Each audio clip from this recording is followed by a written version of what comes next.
Hi guys, my name's Euan. I go by Hardback Hypebeast when I talk about books on the internet, and this is my first YouTube video. I'm a long time listener, first time caller is probably how I would describe myself when it comes to BookTube.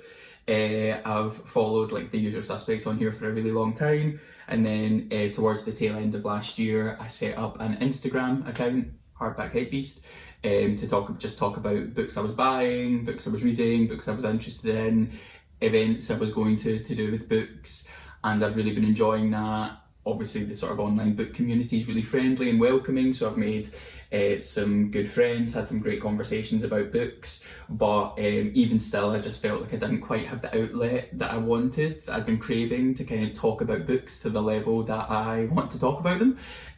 So I thought instead of continuing to bother the people in my life who just quite frankly don't care as much as I do, I would set up a YouTube channel where I can talk about books to my heart's content, and then hopefully if you're here, it's either because you know me in real life and you're wanting to have a laugh at me, in which case, hello, I hope you're having fun, or you're here hopefully because you love books as much as I do, love listening to people talk about them, hopefully talk about them yourself, and you've got space in your life to welcome a new booktuber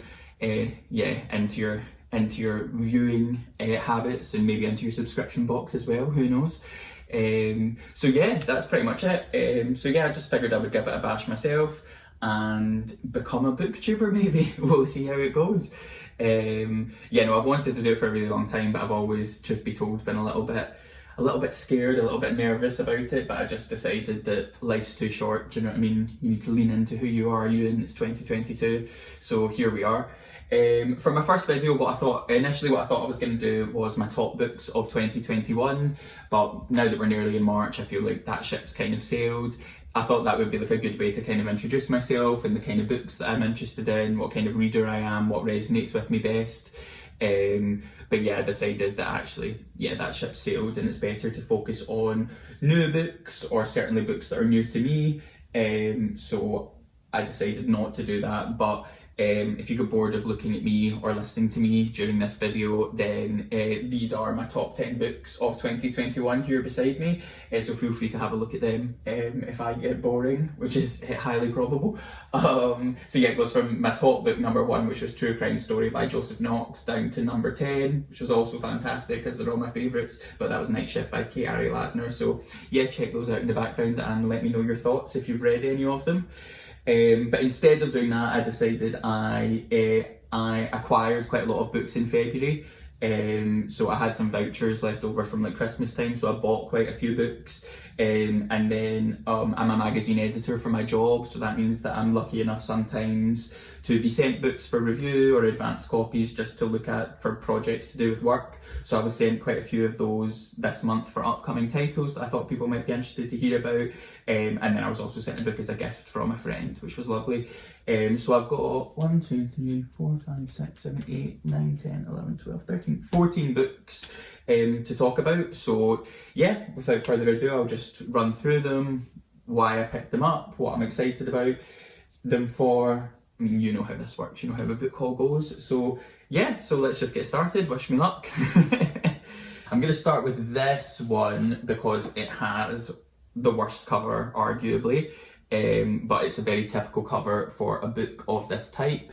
So this is Bad Blood, Secrets and Lies in a Silicon Valley Startup, the story of Elizabeth Holmes and Theranos by John Carreyrou, which is a very difficult name to say with a Scottish accent, but we move. Hopefully I've not butchered it. So yeah, no, I was really interested in this because this is like a kind of true crime story, but with like a white collar sort of scientific twist based in Silicon Valley. It was basically Elizabeth Holmes duped a bunch of Silicon Valley investors and big pharma people into thinking that she had developed this type of blood test where you could basically, using a single vial of someone's blood, you could test for hundreds, if not thousands, of diseases in one go, and it was going to revolutionise medicine.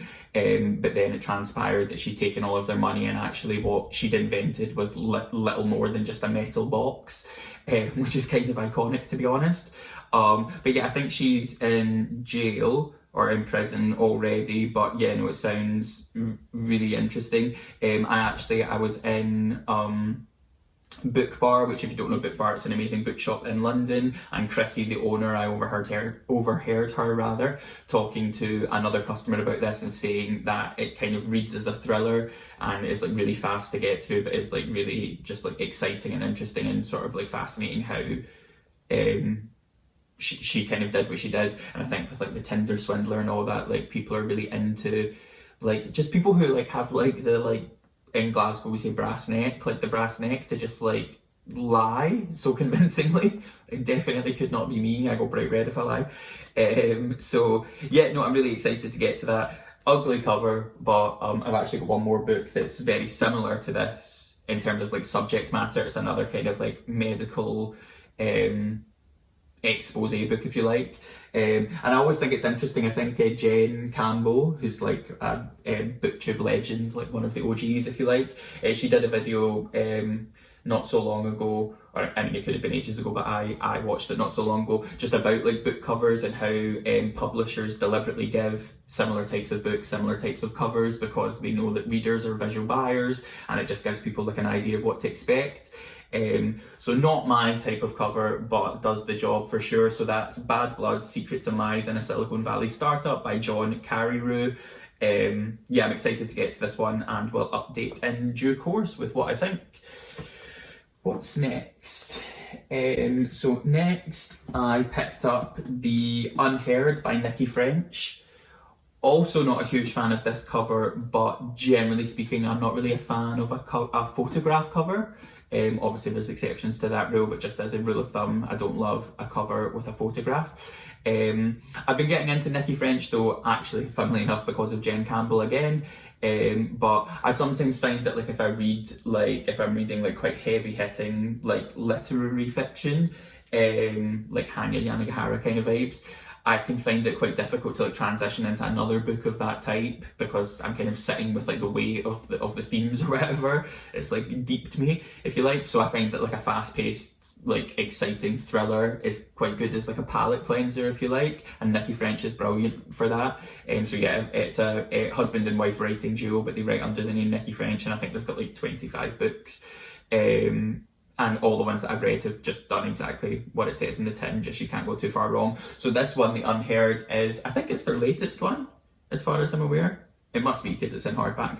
But this is about, basically, it's a mother and she's separated from her daughter's father. And her daughter, Poppy, is a toddler. She's like 3 or 4.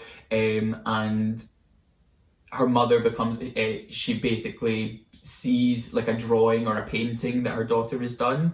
And like to her mind it depicts something really violent, and she becomes obsessed with the idea that her daughter's seen something or been exposed to something that she shouldn't have, but that she doesn't have like the language to talk about it, so she's expressing it through like other mediums, which is what children do. And then as far as I'm aware, it kind of becomes about like mothers being discounted or discredited as being hysterical, and like no one will take her seriously, but she becomes more and more convinced that her daughter's been exposed to something really serious, and if so, does that mean that her daughter, and by extension her, are in danger of something? So yeah, it just sounds fast-paced, exciting. Yeah, excited to get to this one, and again we'll come back in due course. And it's blurred by all like the kind of like usual suspects of around that kind of genre, like Louise Candlish, Sabine Durant and stuff, so I'm sure it will be very good. The Master of Psychological Suspense is what it says on the front in one of these non-sticker stickers, which is a pain in the arse, but we move. Next up, I bought this from Book Bar. Again, shout out Book Bar. So this is My Body Keeps Your Secrets. Gorgeous cover there, by Lucia Osbourne-Crowley. So this is, I think it's like a memoir or a collection of essays. I'm not sure exactly the structure. I think it's more of a memoir, but it's kind of told through like a chorus of voices, or Lucia Osbourne-Crowley has interviewed like myriad people, and I think it focuses specifically on women, trans and non-binary people.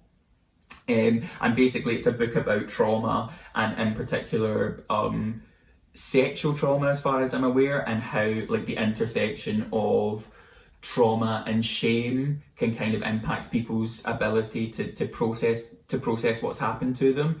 I think it's kind of like looking at like the idea of, you know, if you get hit by a car or something like traumatic, like physically traumatic happens to you,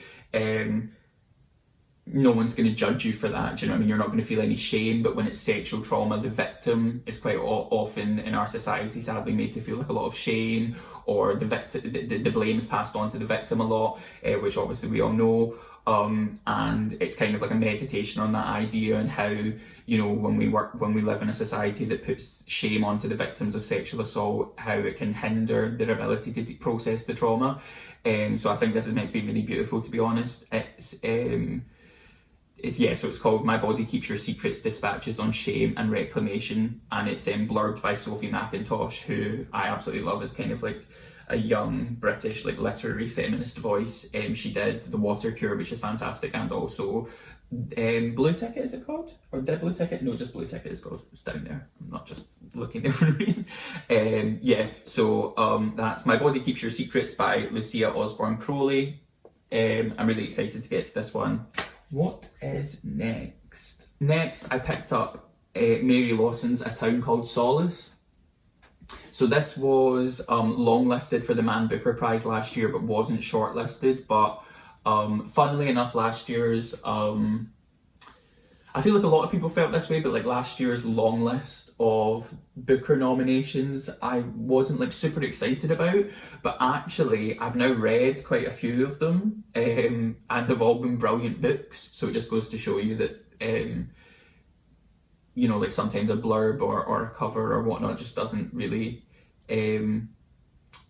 isn't always the be all and end all. But actually, when I did read the initial long list and all the blurbs, because I always follow the prizes, this was the one that stuck out to me the most, because I love like a book where it's like it has like it's like a genre, but then it's like a literary spin on that genre. So this is like a kind of like murder mystery, as far as I'm aware.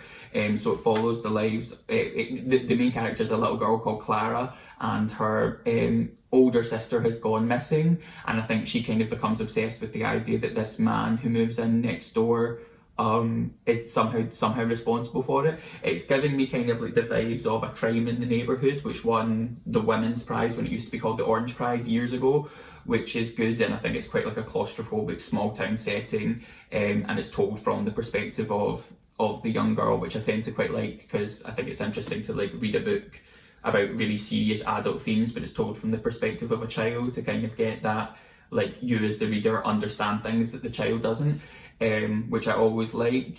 To be honest, I am actually going into this a little bit blind. I don't know too much about it, but I love like a crime thriller, and this has obviously got a kind of literary spin on that if it's been nominated for the Booker. So yeah, excited to get to that. That's Mary Lawson, A Town Called Solace. Where are we? This one I picked up because of Russell over at the Ink and Paper blog, who his recommendations have never done me wrong so far, so fingers crossed this continues. So this is Hell of a Book by Jason Mott, and this won the National Book Award in America last year.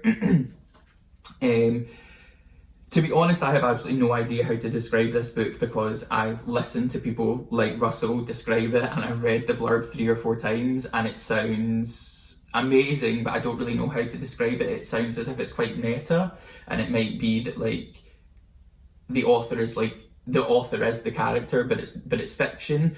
And I love books that kind of play with like those kind of ideas. Like True Crime Story from last year is a really good example of like a book that's quite meta like that and kind of shocks you.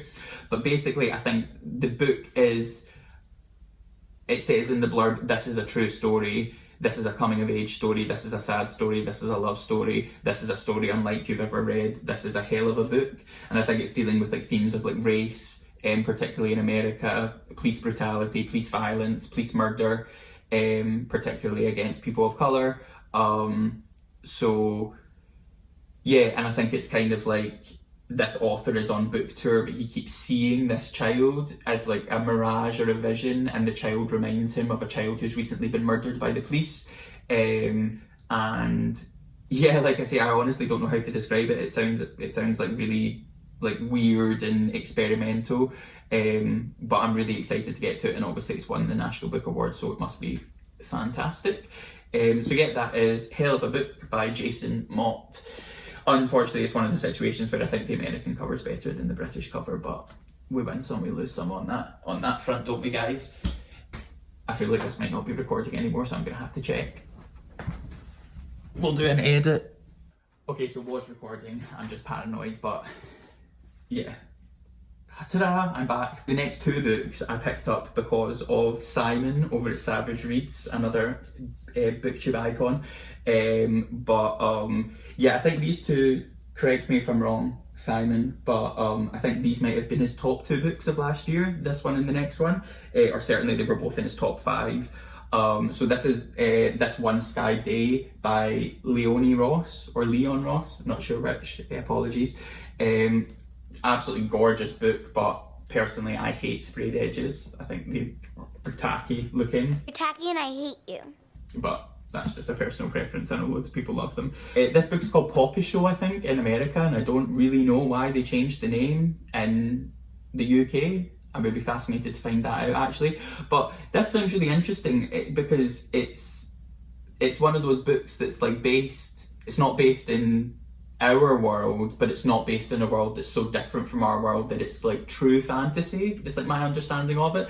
But basically it's in this fictional land called Popisho. Everyone has like a little bit of something, a little bit of magic, like a power or an ability that like other people don't have, so it makes every single person really unique. And again, this is one I'm kind of blind going into. It's another one that I listened to what Simon said about it and was kind of like, well, that sounds amazing, but I have no idea what to expect. But I think this is just like a book that just has like, it's like amazing characterization. It's like a little bit of an adventure. I think it might be set all over one day, but don't, that could be totally wrong. But I actually, when I was in the store buying it, I read the first couple of pages and was just like immediately like pulled in. You can tell the characters are going to be really, really rich. And with everything that's going on in the world, I'm not really usually like I'm definitely more into like contemporary fiction. Is kind of my like kryptonite, if you like. That's what I go for. Contemporary fiction or thrillers are my kind of primary place where I exist. Sometimes a little bit of mythology, but or non-fiction, but I think with everything that's going on in the world at the moment, I was quite in the mood to have something that's got like a little bit of escapism and go and be somewhere that's not this world for a while. And I think this is going to be perfect for that. So shout out Simon for the recommendation. So that's This One Sky Day by Leone. I'm going to go with Ross. It's published by Faber and is gorgeous, apart from the sprayed edges, which I personally am not a fan of. You're tacky and I hate you. This one, I am 99% sure this was Simon's book of the year, and that's Still Life by Sarah Winman. This is another book that's actually totally out of my comfort zone, so just goes to show the power of recommendation. Because this is historical fiction, which is a hard sell for me. Like, sometimes I can love the historical fiction, but it's definitely not my wheelhouse. It's not where I'm most comfortable. I can find it quite boring. But this sounds amazing. It's kind of about it's like a kind of like cast of characters, if you like, quite similar to This One Sky Day, but set very much in this world. And it's kind of like it's kind of a bit of an epic told over a series of decades, starting from the Second World War up to I think maybe like the 80s, and it's about like queer love and queer relationships and found family. And what everyone that I've like looked into said is that this is just like a real feel-good book, and it will just like warm your heart. And like again, it's like a type of escapism, and it's just like really good fun and really good energy, and will just like make your heart smile type thing. So similar to This One Sky Day, I think we all need a bit of that in our life, and I'm definitely guilty of just like constantly reading about miserable characters and people whose lives are falling apart or murders. So yeah, I'm definitely trying to diversify the kind of things that I read this year as much as possible. And I feel like I very rarely read a book that's like a feel-good book. And when people ask me for recommendations of like, oh, can you tell me about a book that you know, it's just like really happy and uplifting. I'm like, no, you'll need to tell me about one. Unless someone's dead or someone's depressed, I've probably not read it.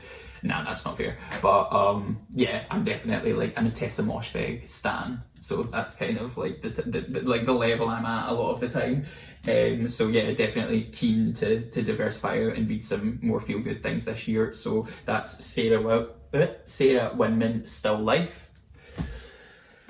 So this is the last book that I bought this month, and this was, truth be told, a complete cover buy. I just thought the cover looked amazing, but then when I picked it up, it sounds amazing as well. So this is The Husbands by Chandler Baker, and essentially the synopsis for this is Stepford Wives, but the other way around, I suppose, but with like a mystery like thrown in. Well, I suppose Stepford Wives is a bit of a mystery, but it's essentially this woman called Nora moves to a new neighbourhood with her husband and child. I think they just have one child, they might have more. And she basically, in this neighbourhood that they move to, there's like complete division of labour between husbands and wives, and in fact like husbands are like quite commonly the stay-at-home husband and stuff, and it's kind of like the reverse of like the social norms. It says behind every successful woman there's a secret worth killing for, and I think I think there's like a bit of a mystery going on or something like sinister bubbling under the surface. And she kind of gets wrapped up in it, and it's kind of been like heralded as like the new feminist thriller, which sounds amazing. Yeah, it sounds like very exciting. It's kind of giving me like Solace vibes. She has a new book coming this year, which I'm very excited about. But yeah, and even like to go back to what we were talking about in terms of like books will be given similar covers to denote the fact that they're quite similar books. So I just feel like these two covers have like very similar vibes, so I feel like they'll be quite similar. I love books that are like kind of like sinister suburbia, if that makes sense, like set in like a like quite affluent suburban setting, but there's something like sinister and not good going on. I find that like really compelling. So yeah, that's The Husbands by Chandler Baker, which I am excited about. I don't even know if I'm holding these properly in front of the camera, so if you're like only seeing like half of it over here, then apologise, it's my first time. Sorry, a little bit of an intermission there. My fiance came home and he disrupted me. How dare he? No, I'm joking. So again, if I'm sitting in a slightly different position or the light has changed slightly, please bear with me. Yeah, so that is all. These are all the books that I purchased this month. So just before I move on to the proofs that have been sent, I'll just talk about this one, which was sent to me by my lovely friend Laura. So this is The Price of Salt, which was then re-released as under the name Carreyrou by Patricia Highsmith. Yeah, so I mean, this is meant to be like kind of like cult classic icon. It's obviously been turned into a film as well, with Cate Blanchett, I think, who's one of my favourite actresses, to be honest, or actors. Yeah, I think this is, so The Price of Salt, I actually did this as like a little bit of a book exchange with my friend Laura, and she says that this is like one of her favourite books of all time, and I sent her back Milk Fed, which came out recently by Melissa Broder, so kind of like a sapphic obsession exchange. But yeah, I think this is like the OG sapphic obsession novel, and basically it was first published in 1952 under the pseudonym Claire Morgan, and touted as the novel of a love society forbid. So I think like very much ahead of its time, very controversial to talk about like female obsession, lesbian love around about that time. So like pioneering. And I think it's one of those things that like it didn't get the credit it was due at the time, but now with the benefit of hindsight, people respect like sort of how important a book it was. So basically this follows the story of, I think it's like a suburban housewife, and she's like it's the standard case of like she's with her husband, she's very like unhappy and unfulfilled, and then she meets and becomes totally infatuated and then obsessed with a girl or another woman who works in a department store, I think, and apparently it's based on a true story from Patricia Highsmith's own life. And then it kind of becomes this, it almost sounds as if it kind of becomes this kind of like Thelma and Louise, like chase across America. I've never seen the film, which I'm not actually sure why, so I'm excited to read this book and then watch the film. And truth be told, I've actually never read a Patricia Highsmith novel. I've obviously seen, oh my god, what's it called? The Talented Mr. Ripley. The movie's fantastic, but I've got the book, but I've just never read it. So I think I'll read this one first. I'm really excited to try a Patricia Highsmith. Obviously, she's like an icon. And yeah, I read the first couple pages of this when it arrived, when my friend sent it to me, and loved like the tone, loved the way that she writes. So excited to get to that. That is The Price of Salt or Carol, depending what mood you're in. I prefer the name The Price of Salt, to be honest, but until I've read it, I won't really know which fits better, by Patricia Highsmith. And thank you again to Laura for sending that to me, and I hope you enjoy Milk Fed by Melissa Broder. It might actually not have arrived with you by the time I put this video up, so surprise. Okay, so now I'm going to move on to the books that I've been sent from publishers, upcoming titles, but actually the first one, this is already out in, it came out last year in hardback, and I think the paperback might have just come out, but this is Empire of Pain by Patrick Radden Keefe, The Secret History of the Sackler Dynasty. So yeah, this is like the one with the similar cover to Bad Blood, kind of like medical expose style cover. Pills on the front, graphic red text, you know the drill. But yeah, so this tells the story of the family that's like responsible essentially for the opioid crisis in America because of the way that they invented oxycodone and then aggressively marketed it to medical professionals and sort of like GPs as like an acceptable like medication for like low level pain, when it's actually like a seriously addictive opioid. It's like essentially like diet heroin, and they were like suggesting that you give it to people for like a sore head, which has now resulted in sort of like a huge addiction issue in the US, which is now spilling over into the rest of the world as well. Yeah, I think this is going to really piss me off, to be honest, and is just like, yeah, so it's The Secret History of the Sackler Dynasty, and I think like the family is where you would need to be like basically a bunch of psychopaths to do what they've done in the pursuit of money, but I think like there's like a lot of like inner workings of the family is like really interesting, and there's like a lot of subterfuge and sort of like crazy personalities going on. So yeah, no, as far as I'm aware, this is quite dense and maybe isn't quite as like doesn't read as a thriller quite as much as Bad Blood, but it's like very, very well researched by Patrick Radden Keefe. So I'm quite looking forward to this, but I think it might take me a little while to get through it. I don't think it's something that you're going to read all in one go. That's just my impression of it. I might be totally wrong. But I think like there's like a lot of sort of media going on about this at the moment. There was the Netflix show, I think it was called The Pharmacist or The Chemist, that was about a doctor that was just kind of prescribing with impunity like addictive pain medication to people who clearly didn't need it and were addicted, so that she could catch the bag basically and cash the checks. Yeah, I think this is just going to be like really like depressing and irritating look at like the way that the medical system works in the US and how like it's so monetized that like people just don't even matter. So yeah, I'm excited to read this, but I have the feeling that there's also the show Dope Sick on Disney Plus. Sorry, I meant to mention that's like a dramatization of this family, and it's meant to be really good as well. So yeah, I'm looking forward to reading this, but like I say, I think it's going to bother me. So that's Empire of Pain, The Secret History of the Sackler Dynasty by Patrick Radden Keefe. So next we have Vladimir by Julia May Jonas, which is coming out from Picador in May. This says on the front cover, if Netflix is the chair, Lisa Tadeo's bestseller 3 Women and the most compelling passages of Vitessa Moshfegh's death in her hands had a love child, it would be this fiction debut. So I mean, just like immediately right up my street. But actually from reading the blurb, and I've read the first few pages, it's also giving me like insane My Dark Vanessa vibes, which was one of my favourite books a couple of years ago. And yeah, it's kind of that intersection of like a Lolita, like illegal, illicit love meets campus novel, which I really like. So this is told from the perspective of a woman who is a professor and her husband also works on the same campus. And basically it comes out, there's like lots of Me Too type accusations against the husband, and kind of what that means for her position on campus and how it becomes complicated for her.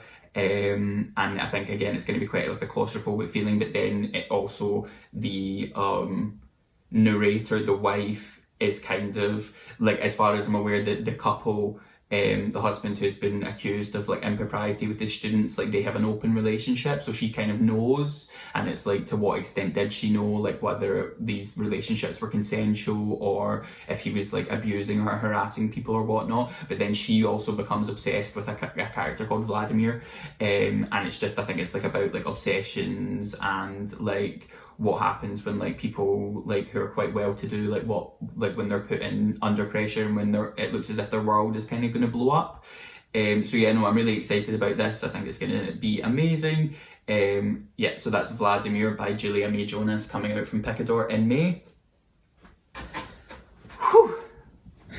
Okay, nearly there. This is hard work. I maybe shouldn't have done so many books for my first video, but hopefully it's all right. Yeah, so next, after that, I was very lucky to be sent a proof of Young Mungo, Douglas Stewart's follow-up to Shuggie Bain, which won the Booker Prize in 2020, was my favourite book that year as well, which is coming out this year in April. So this isn't the finished cover. The finished cover is gorgeous. It's like a very famous photograph by, I forget the photographer, yeah, this is just the proof. So obviously Shuggie Bain had like a really special place in my heart, and I think this probably will too. I grew up in Glasgow in the 90s, gay, so like a lot of like the themes are like quite close to my heart, and I've got obviously didn't have the same experiences as the characters, but like I can empathise and sympathise a lot and have kind of crossover experience in some areas. So this follows the main characters Mungo and James, and it's basically about like sectarianism in Glasgow around that time, with like the sort of Protestant Catholic divide, and like the sort of hyper masculinity, gang violence and stuff, and these two are on the wrong side. One's a Protestant, one's a Catholic, but they're also gay in a sort of era where it's not okay to be gay, and sort of societal setting where it's very much not okay for them to be gay, and it's kind of about them trying to find a way to be in love with each other, sort of against those odds, but also against like the inner turmoil that it causes. So yeah, I've kind of dallied in the first little bit of this, but I feel like I wasn't quite in the right frame of mind. I loved Shuggie Bain, and I loved the way it was like told in like Scots dialect and stuff, and this is exactly the same, but when I started it I felt like maybe it was too much the same, which I don't know if that sounds crazy, but like because obviously I loved Shuggie Bain, so I should love this if it's the same, but I just feel like I wanted something a little bit different. But that's not to say I won't love it. I just felt like when I picked it up I was, do you know that way sometimes you're like, this isn't the right moment for me to read this and I don't want to spoil it, so I put it back down. But yeah, no, I'm excited, and I'm sure this will do amazing. I'm sure it'll probably be up for the Booker Prize again this year. But obviously, mad kudos to Douglas Stewart, a gay Scot out there running the literary world. But yeah, so that's Young Mungo by Douglas Stewart, which I will get to soon and report back on, also from Picador. And then, so that leads me on to Maps of Our Spectacular Bodies by Maddie Mortimer, which is a debut coming out March. And this has been like getting like amazing press. This is like really like the format of it is like, I'm terrible at this, but like the format of it is like really like experimental. Sorry, I'm doing an absolutely terrible job, but like it's told in like prose, but then also told in like just in like myriad formats. Some of it's like poetry, some of it's like scribbles on the page. It lists, and basically this is another one I'm finding it really difficult to understand, but I think it's told from basically it's a girl called Leah, and she's diagnosed with like an illness, like an unknown illness, and the book is told from the perspective of the illness. So like the main character is the illness, talking from inside her body and what it's doing to her body, and then it's kind of flipping between like what's happening internally and then her experience, Leah's experience externally, and what it means for her and her family. So I mean, I just think that sounds like amazing and like so innovative. But don't quote me on that, that's just my understanding of it. But it's blurred by Sarah Moss, who's one of the best British writers, arguably of all time. and Daisy Johnson, who again is like an amazing young voice in British publishing, if you like. But yeah, so this sounds and looks amazing. It's quite long and the type is quite small, so I think it's going to be quite hard going and quite sad. But yeah, I'm really excited to get to this. I love books that like play with like expectations of like structure and are like quite experimental, and I think it's also really bold and brave for like a debut author to do that. So yeah, I've been seeing this everywhere and I'm really excited. I think this is one of those books that I'll buy the hardback when it comes out, just because I'll want it, even though I was very lucky to be sent this proof, which also has a gorgeous cover, but this is very similar to but isn't the final cover. So yeah, that's exciting. I hope I've explained that, because to be honest, I don't know that is what it is. That's just my interpretation of it. But yeah, no, it says here, something gleeful and malevolent is moving in Leah's body, learning her life from the inside out. A shapeshifter, a disaster tourist. It's travelling down the banks of our canals. It's spreading. So yeah, my interpretation is that it's some sort of cancer, and the cancer is the main character. It's the voice in the novel is the cancer, which I think is such an innovative and interesting idea. I've already said that, sorry, I'm blabbering. But yeah, so that's Maps of Our Spectacular Bodies by Maddie Mortimer, which is coming out in March from Picador. And then last book, at last, thank you so much if you've stuck with me this long, and this is the final version, so I'm very lucky to have got this from Picador. So this is Julia Armfield's debut novel, Our Wives Under the Sea, which has an absolutely amazing cover. This is, so I have Julia Armfield's short story collection Salt Slow, but I actually ended up never getting around to reading it, but I don't know why, because I mean, I'm trying to look for it but I can't see it.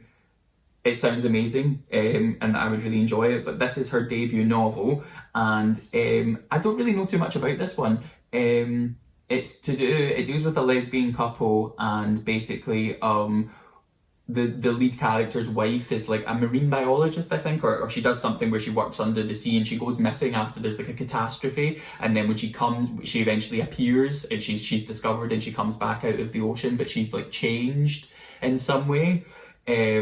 As if like something's happened to her, and I think there's like magical realism going on.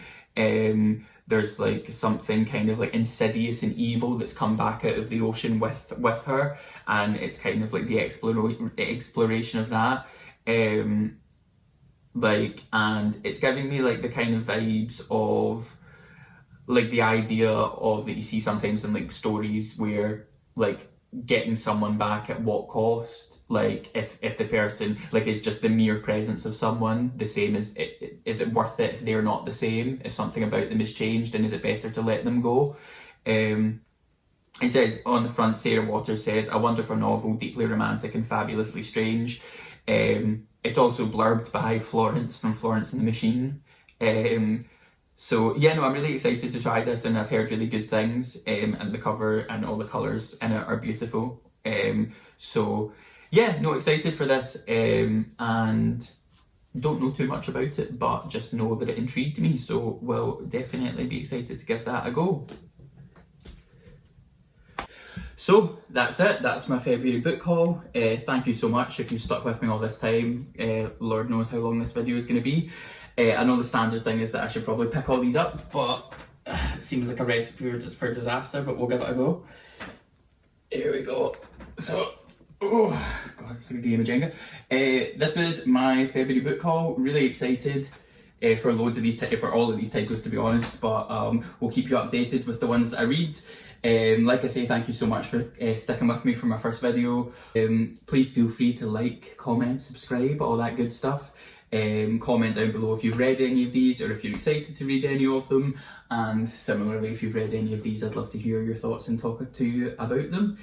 My next video is hopefully going to be a wrap up of everything that I've read in February, so yeah, be on the lookout for that. But yeah, thank you very much. Bye.